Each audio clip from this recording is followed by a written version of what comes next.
Now on Fast Track News, an update on the alleged murder that took place at McCutcheon Hall last fall.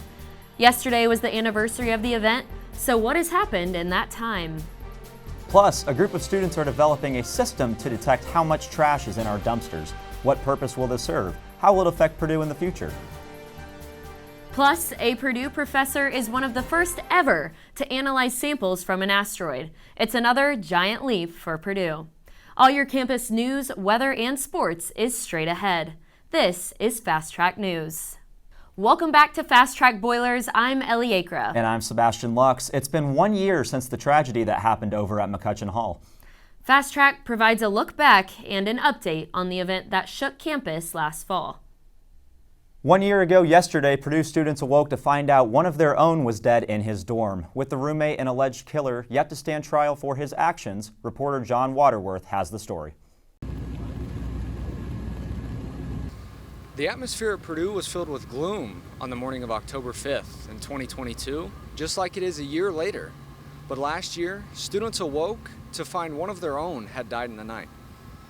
Students gathered at the unfinished Block P statue on the night Varun Cheta was killed. He died in his dorm at McCutcheon Residence Hall, and his roommate had called 911 to report, quote, killing his roommate with a knife at 12:44 a.m., according to a probable cause affidavit. Cheta, a senior in data science and Indiana native, was allegedly killed by his own roommate, Ji Min Shah, in the hours of the night. Though the alleged incident occurred late at night, Cheta was awake and playing video games with friends before his death. Shah was immediately taken into custody on a murder charge, according to previous reporting, and has been in prison ever since. However, his trial has been continuously delayed due to a question of his competency, according to court documents. As of now, Shah has been found to be competent after a long period of lacking competence, but some recent developments leading up to a competency hearing on the 13th have led that competence to be put in question. When Shah is found competent, he will stand trial for the alleged murder. Reporting for Fast Track News, I'm John Waterworth. October has officially begun, but will the warm temperatures start to fall soon? Meteorologist Julia Prickett is here with a first look at the forecast. Just like the fall leaves, the temperatures are certainly on the fall soon, Ellie. Today in West Lafayette, partly cloudy skies, a high of 65 degrees with a low of 42. We have some west-northwest winds coming in about 11 to 15 miles per hour. With gusts up to 20, it's certainly going to be a breezy day. Chances of rain about 20% for your Friday evening and into your overnight hours. So for noon, currently 60 degrees being the high and increasing to about 63 to 64 degrees by 3 p.m. being our high for the day with some sunny skies. Into our evening and overnight hours, quickly decreasing in temperatures. We'll be at approximately 48 degrees by midnight with some rain chances into the overnight hours into Friday. So I'll break that all down for you in my full forecast coming up in just a few minutes. Purdue's Board of Trustees met Thursday and Friday to discuss numerous topics that will affect campus, including some renamings, land purchasings, and more. Trustees moved to rename the Veteran Success Center in honor of Dorothy Stratton, a former Dean of Women and Senior Lieutenant in the Navy. Trustees also moved to approve the continued leasing of sections of the Fuse buildings for Purdue residencies.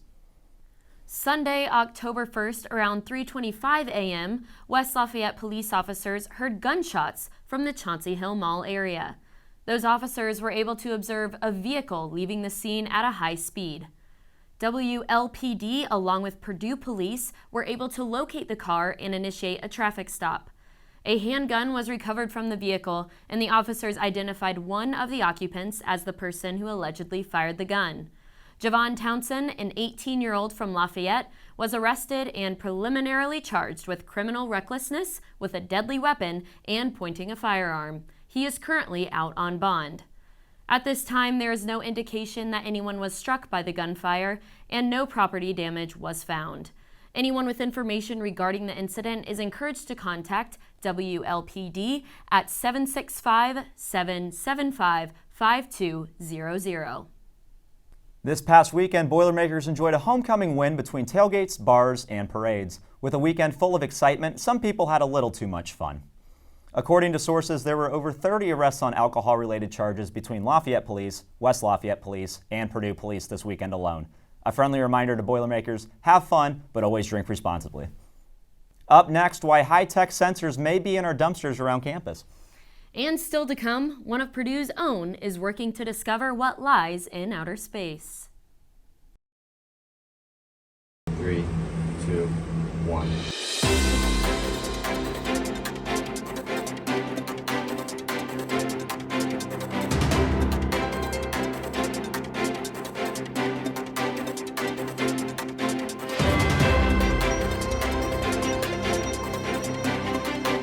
Bringing you your campus forecast. I'm Julia Prickett. I'm Veda Kirsch. I'm Lily Tordill. We are Fast Track Weather. Last Friday, former Purdue student government candidate Mohammed Bouftis appeared in court, where his trial date was set for February 6th at 8:30 a.m. Bouftis is facing felony charges on account of fraud and forgery, having allegedly forged forms to alter his grades.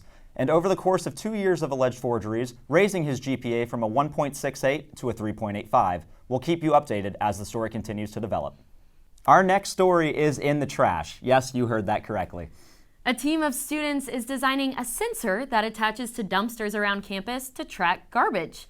They are working with EPICS and Purdue Green Campus to help Purdue become more sustainable. Reporter Kelly Schaffner has the story. I'm here just outside of the Armstrong EPICS room, where Purdue students design projects and where we interviewed Shreya Doshi, who is a member of Purdue Green Campus.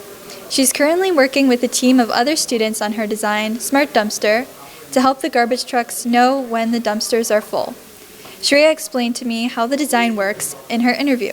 Our project is creating a system of sensors that will be implemented around campus in order to monitor the waste output and recycling and help optimize just the route lengths that the grounds team takes as they collect trash. The sensors are attached to the dumpsters where they read the garbage levels. It sends out sound waves and it detects the distance. So if we have a vantage point and we know the height of it and we see the distance down and know the angle, we can just do trig. It will hopefully prevent unnecessary trips to dumpsters that are hardly full, and with a shorter route comes less carbon emissions.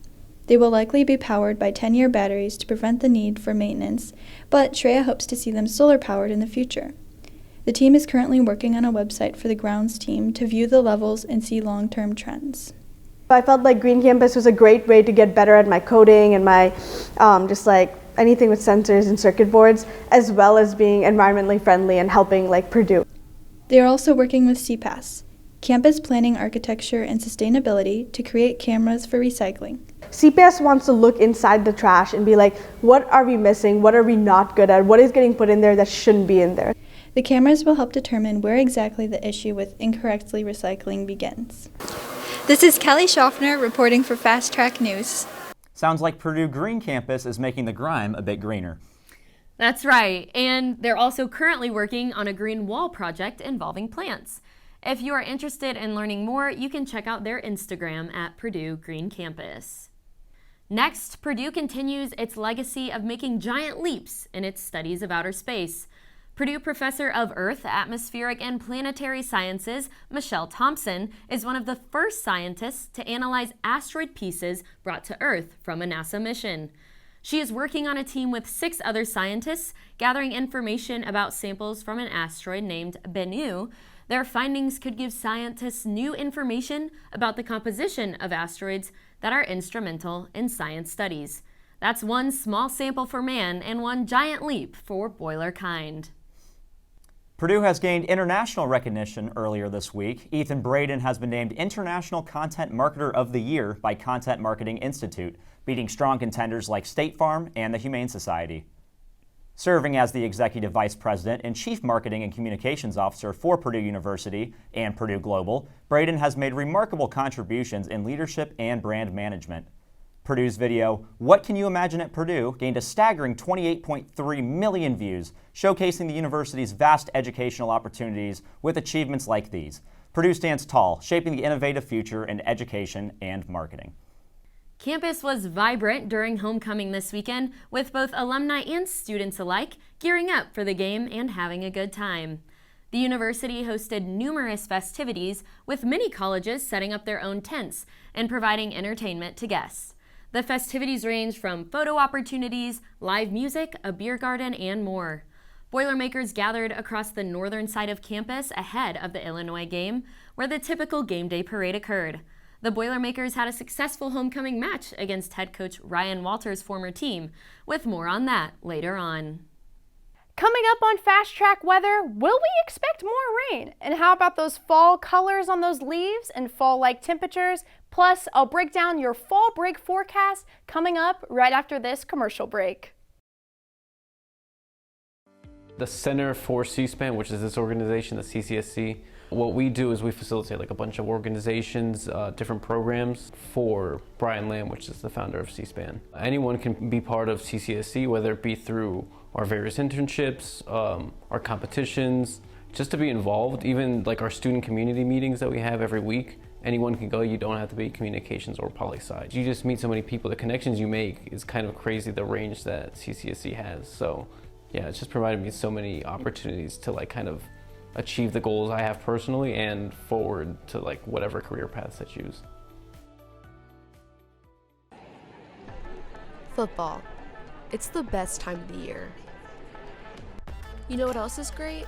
The world's largest and fastest mascot. You can't have Purdue football without the trains. Look for the Reamer Club outside Stewart Center, 12 to 5 p.m. on Fridays before home football games, for your chance to ride the Boilermakers Special for free. See you then!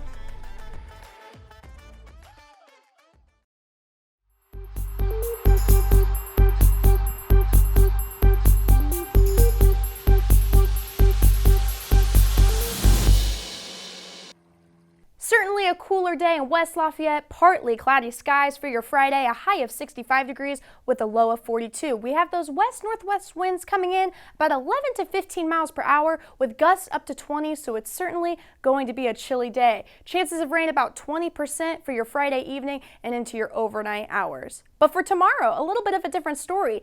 The Purdue Boilermakers are taking on the Iowa Hawkeyes in Iowa City with a 3:30 kickoff time. High of 58 degrees with a low of 41 if you are traveling out to Iowa to watch the Boilermakers take on the Hawkeyes. Wind speeds from anywhere from 9 to 14 miles per hour, so it's certainly going to be chilly, so I highly recommend bringing a jacket or even a pair of gloves to keep yourself warm for the day. Chances of rain about 20% out there in Iowa, but nothing threatening for the 3:30 kickoff time. Now for fall break, we've all been looking forward to this nice break from the semester, so if you are staying on campus, this is your forecast. So for Saturday, high of 57 degrees with a low of 41. Breezy all day long, and about the same story for Sunday. High of 57 with a low of 38. Another breezy day, but we'll have some sunshine and a little bit of cloud coverage.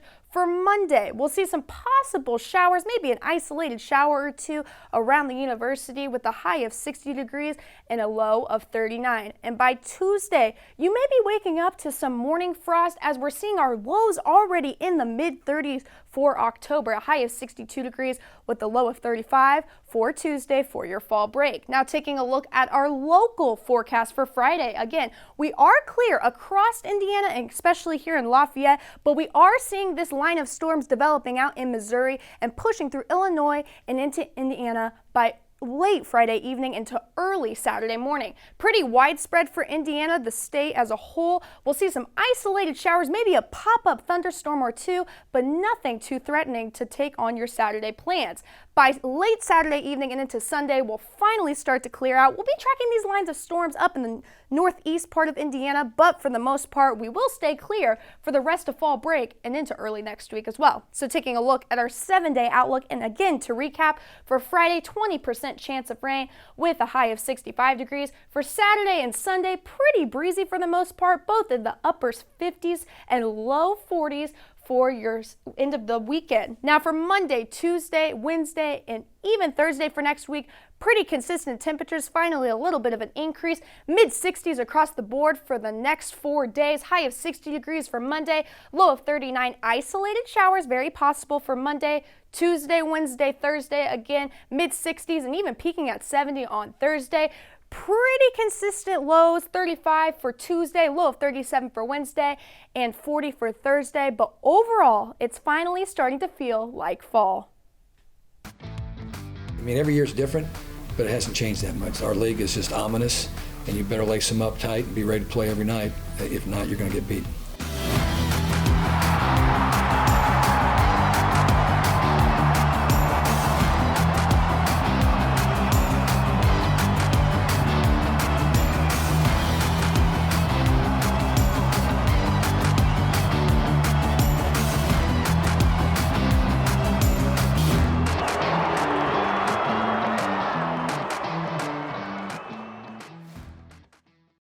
Just ahead, recapping Purdue football's homecoming game against the rival Illinois Fighting Illini. Also, learn more about Purdue basketball's newest commit. I'm Alex Kuban. Don't go away. Sports is next. Purdue football takes on Iowa this Saturday, but let's take a look back at last week's game. Purdue looked to retain the Cannon Trophy on homecoming Saturday against Illinois. Head coach Ryan Walters also went up against his former school for the first time as Purdue's head coach. Fast Track sports reporter Travis Davenport has the story. On a clear and sunny day in West Lafayette, the homecoming crowd prepared to watch the Boilermakers take on the Fighting Illini. With the Boilermakers sitting at 1-3 entering the matchup, it was vital that they came away with the win, not to mention the fact that there was a Cannon Trophy to play for. With the final score reading Purdue 44, Illinois 19, the Boilermakers get a home win here in Ross-Ade. Not only does this mark the first home win for Ryan Walters, but it also marks the fourth straight year in which the Boilermakers have beaten the Illini. But most importantly, the fourth straight year in which Purdue has kept the Cannon Trophy. As the first whistles blew, the Boilermakers were off to a fast start with a strip sack of Illinois quarterback Luke Altemeyer that resulted in a touchdown. After multiple lead changes in the first half, the Boilermakers were able to go into the locker room with a 16-13 lead. While this was a huge improvement in comparison to previous games, head coach Ryan Walters was not satisfied. The first half, when we played clean, we did what we wanted to do offensively and defensively. The message at halftime was let's play clean, let's execute, let's play hard and not worry about the scoreboard. In the second half, the Boilermakers listened to the words of their coach as Purdue went on to score 21 unanswered points in the third quarter, putting the game out of reach. Purdue wide receiver Deion Burks and running back Tyrone Tracy Jr. were huge factors in the Boilermakers' success as the two combined for nearly 200 yards and a pair of touchdowns. While the win came against a familiar foe for Ryan Walters, the coach remained level-headed when discussing his old team. Again, I haven't thought about who the opponent was, you know what I mean? To me, I'm just looking at what the offense does and how to stop it. Reporting for Fast Track News here in Ross-Ade Stadium, I'm Travis Davenport. The Boilermakers look to carry this new momentum into their matchup with Iowa this weekend. The game airs tomorrow on Peacock at 3:30 p.m. Purdue men's basketball picked up their fourth commitment of the 2024 class with point guard C.J. Cox, announcing his commitment on Twitter. In his social media post, Cox said, "I am very excited to announce my commitment to Purdue University. Thank you to Coach Painter, Coach Brantley, and the entire coaching staff for this amazing opportunity. I also want to thank my parents, sister, and the rest of my family for always being there for me. #BoilerUp." With Cox's commitment, 24/7 Sports now ranks Purdue as the 9th best recruiting class of 2024. The Purdue women's basketball team set a record this week.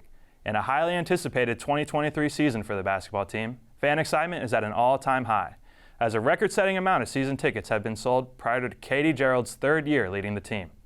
The Boilermakers' first game of the season tips off November 12th against the Southern Jaguars in Mackey Arena. Purdue volleyball associate head coach John Shondell resigned on Monday after 19 years with the school. The season still rolls on, though, as the Boilers took on Illinois on Wednesday. Fast Track sports reporter Garrick Sarbieski has the story. Purdue women's volleyball took on the Fighting Illini in a dominating win Wednesday night. Purdue took the match 3-0, led by Eva Hudson, 16 kills and 17 points. Chloe Chicoine also had a good night, tallying 11 kills and 4 aces.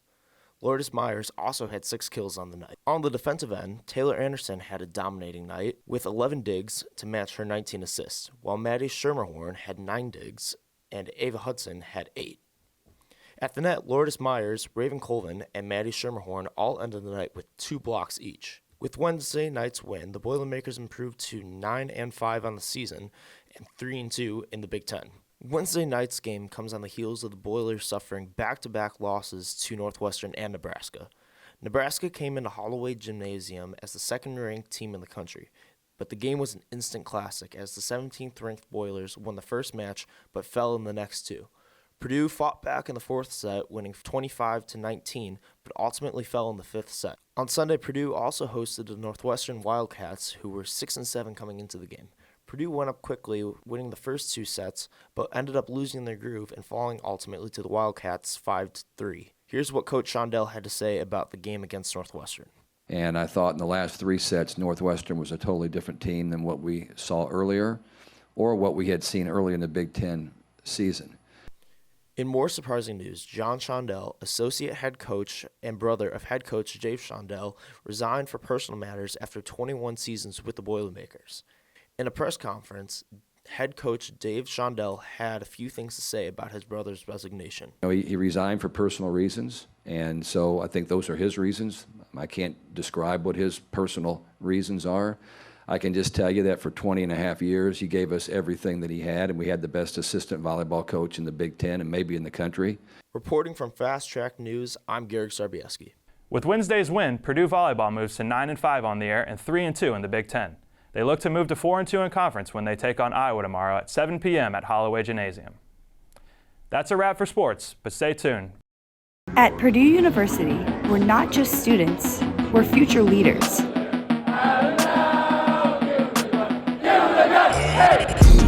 Join Air Force ROTC to embark on a journey of honor, excellence, and service.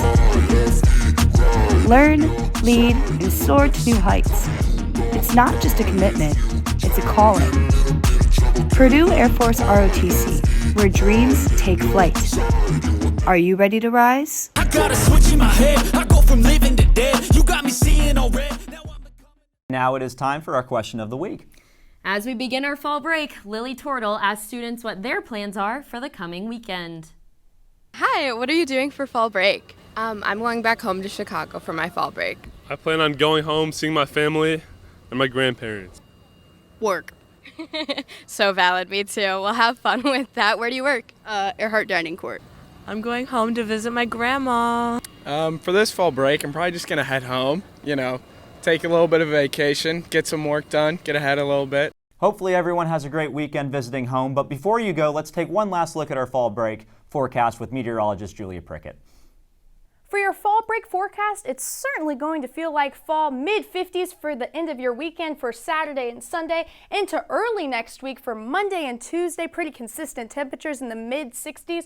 For Tuesday, morning frost is definitely possible with the lows in the mid-30s, so maybe give yourself an extra 5 minutes in the morning. For Wednesday and Thursday, rounding out the end of next week, mid-60s and peaking at 70 on Thursday, and it certainly is starting to feel like fall on Purdue's campus. If you just can't get enough of Fast Track, don't worry. You can find us on social media. You'll find content about sports, upcoming events, and what goes on behind the scenes of the show. This week, look out for coverage on what our Boilermakers are doing for fall break. Find us on Instagram at Purdue Fast Track News. Thank you for watching Fast Track News. We'll be off next week for fall break, but for more current news updates at Purdue, be sure to check out our socials and our YouTube channel. Have a wonderful break, Boilermakers.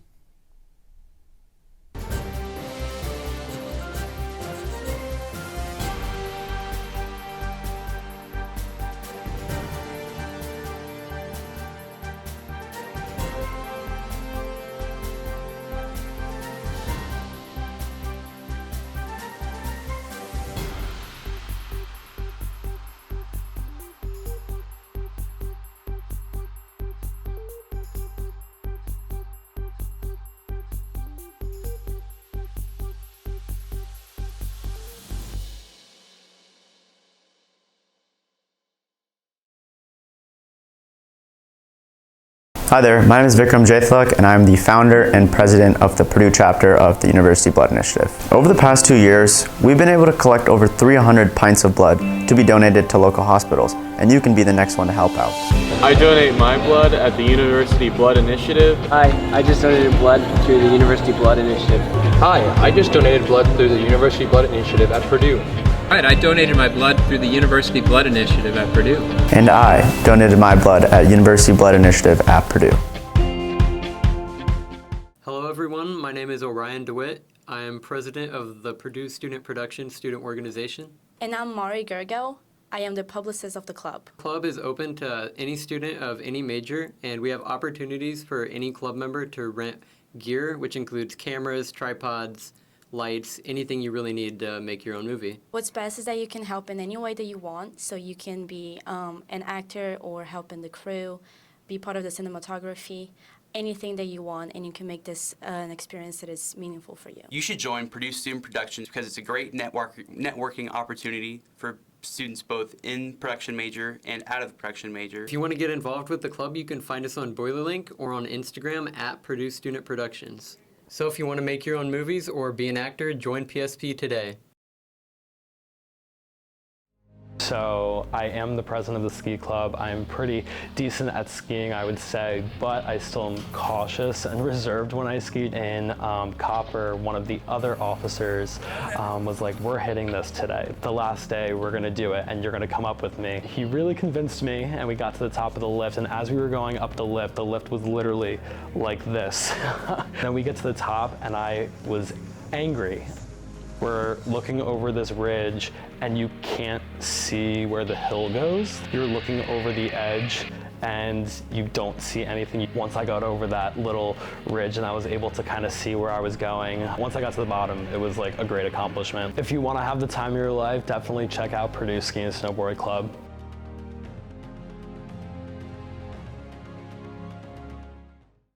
Imagine a world where Olympics and Paralympics are unified as one, and where all athletes at all levels have equal opportunities to play and perform at their full potential. Athletics has been such an influential and transformative aspect of my life. So to me, RISE is about ensuring that every person that has the desire to participate in sport has the opportunity to do so. This organization is about recognition. We believe in recognizing excellence where it is found, especially in Paralympic sports. RISE is about driving change in our community and beyond. We hope that through our events and initiatives, we can galvanize people for our cause and inspire them to create an ever-growing network to help achieve our mission. It's about connecting people of various backgrounds and who truly care about creating meaningful change together. We develop projects and hold events to bring people together at the interface of inclusivity, sports, and engineering. Our goal is to promote the equality of all sports and to improve sports performance and accessibility. Join us so that you can have a major contribution in creating meaningful change.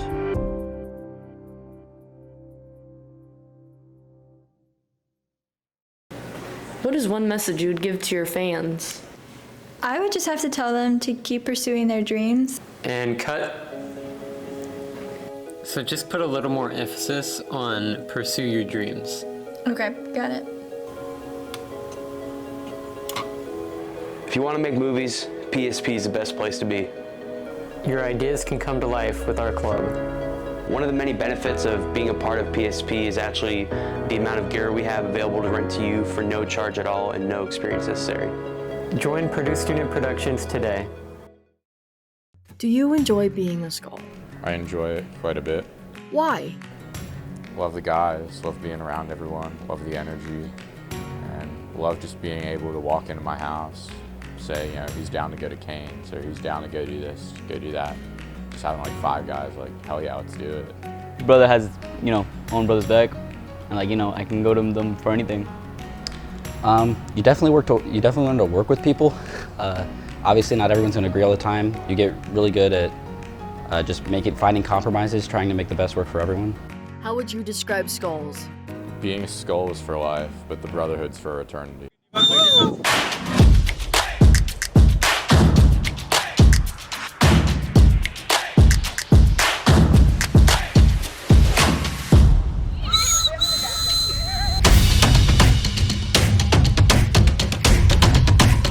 We are energetic, we are motivating, and we are unique.